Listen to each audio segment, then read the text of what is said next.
నమస్తే, welcome to studio one news. నేను శ్రీలత. ఇక డీటెయిల్స్ చూస్తే ప్రపంచంలోనే నెంబర్ 1 ఘనత అమెరికా, చైనా, కెనడా, ఆస్ట్రేలియా కూడా సాధించలేని విజయాన్ని అందుకున్న భారత రైల్వే. భారతదేశం గత దశాబ్దంలో మౌలిక సదుపాయాల రంగంలో అనేక అద్భుత విజయాలను నమోదు చేసింది. వాటిలో అత్యంత ప్రాధాన్యమైనది dedicated freight east corridor project. ఈ ప్రాజెక్టు ద్వారా భారత రైల్వే ప్రపంచంలోనే ఒక ప్రత్యేకమైన రికార్డును సృష్టించింది. 2020 సెప్టెంబర్ 10న రాజస్థాన్ లోని మదార్ ఆజ్మీర్ నుంచి గుజరాత్ లోని పలాన్పూర్ వరకు భారత్ రైల్వే ప్రపంచంలోనే తొలి ఎలక్ట్రిక్ డబుల్ స్టాక్ కంటైనర్ రైలును విజయవంతంగా నడిపింది. డబుల్ స్టాక్ కంటైనర్ రైళ్లు అమెరికా, కెనడా వంటి దేశాల్లో ఉన్నప్పటికీ అవి డీజిల్ ఇంజన్లతో నడుస్తాయి. కానీ డబుల్ స్టాక్ కంటైనర్లతో కూడిన భారీ గూడ్స్ రైలును ఎలక్ట్రిక్ లోకోమోటివ్ తో నడపడం భారత్ మాత్రమే సాధించింది. డబుల్ స్టాక్ కంటైనర్ రైలు అంటే ఏమిటి? సాధారణంగా సరుకు రైళ్లలో కంటైనర్లను ఒకే వరుసలో అమర్చుతారు. కానీ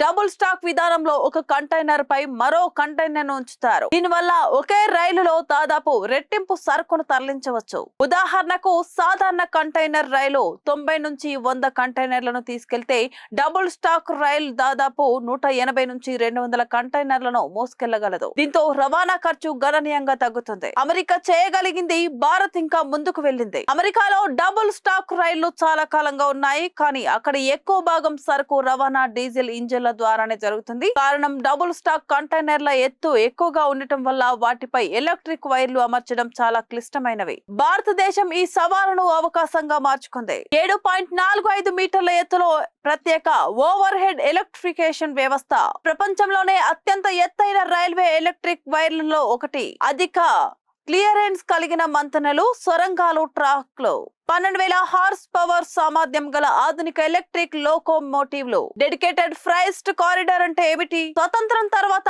భారత రైల్వే ప్రధానంగా ప్రయాణికుల రవాణాపైనే దృష్టి పెట్టింది. ఫలితంగా గూడ్స్ రైళ్లకు సరిపడా ట్రాక్ సామర్థ్యం లేకపోయింది. దీంతో సరుకు రవాణా ఆలస్యం, అధిక రవాణా ఖర్చు, పోర్టుల వద్ద రద్దీ, పరిశ్రమలకు ఆలస్యంగా ముడి సరుకు చేరడం వంటి సమస్యలు ఏర్పడ్డాయి. ఈ సమస్యకు శాశ్వత పరిష్కారంగా డెడికేటెడ్ ఫ్రైస్ట్ కారిడార్స్ నిర్మించారు. వెస్టర్న్ డెడికేటెడ్ ఫ్రైస్ట్ కారిడార్ పొడవు 1506 కిలోమీటర్లు. మార్గం దాద్రి, ఉత్తరప్రదేశ్ జవహర్ లాల్ నెహ్రూ పోర్ట్. ప్రధానంగా కంటైనర్ రవాణా కోసం. ఈస్టర్న్ డెడికేటెడ్ ఫ్రైస్ట్ కారిడార్ పొడవు 1337 కిలోమీటర్లు. మార్గం లుధియానా, సోన్ నగర్. ప్రధానంగా బొగ్గు, ఉక్కు, ఎరువుల రవాణా కోసం. మొత్తం నెట్వర్క్ 2843 కిలోమీటర్ల. భారత చరిత్రలోనే అతిపెద్ద రైల్వే మౌలిక సదుపాయాల ప్రాజెక్టులో ఒకటి. ఈ ప్రాజెక్టు సాధించిన విజయాలు: దేశంలో విప్లవం. పాత సగటు వేగం 25 కిలోమీటర్లు గంట, ప్రస్తుతం సగటు వేగం 60 నుంచి 70 కిలోమీటర్లు. గరిష్ట సామర్థ్యం 100 కిలోమీటర్లు. ట్రక్కుల భారం తగ్గింపు.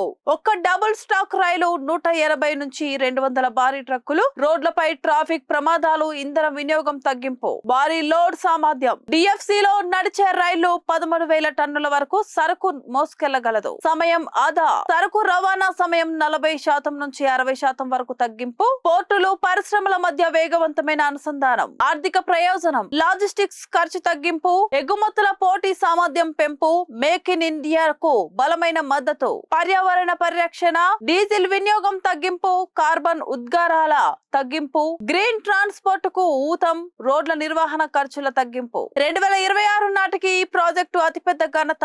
ఈ రోజు డెడికేటెడ్ ఫ్రైస్ట్ కారిడార్ కేవలం ఒక రైల్వే ప్రాజెక్టు కాదు, భారత తయారీ రంగానికి వెన్నుముక.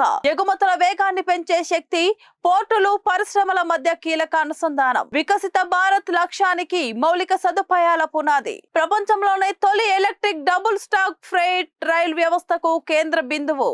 ముగింపు: ఒకప్పుడు సాంకేతికత కోసం ఇతర దేశాలపై ఆధారపడిన భారత్ నేడు అమెరికా, చైనా వంటి దేశాలు కూడా సాధించలేని రైల్వే సాంకేతికతను అభివృద్ధి చేసి ప్రపంచానికి కొత్త ప్రమాణాలను చూపిస్తోంది. ప్రపంచంలో ఎలక్ట్రిక్ డబుల్ స్టాక్ కంటైనర్ రైళ్లను విజయవంతంగా నడుపుతున్న ఏకైక దేశం భారత్. డెడికేటెడ్ ఫ్రైస్ట్ కారిడార్ భారత ఆర్థిక వ్యవస్థకు కొత్త వేగాన్ని, భారత రైల్వేకు ప్రపంచంలో ప్రత్యేక గుర్తింపును తీసుకొచ్చింది. ఇది కేవలం రైల్వే విజయం కాదు, వికసిత్ భారత్ వైపు పరుగులు తీస్తున్న భారతదేశానికి ప్రతీక.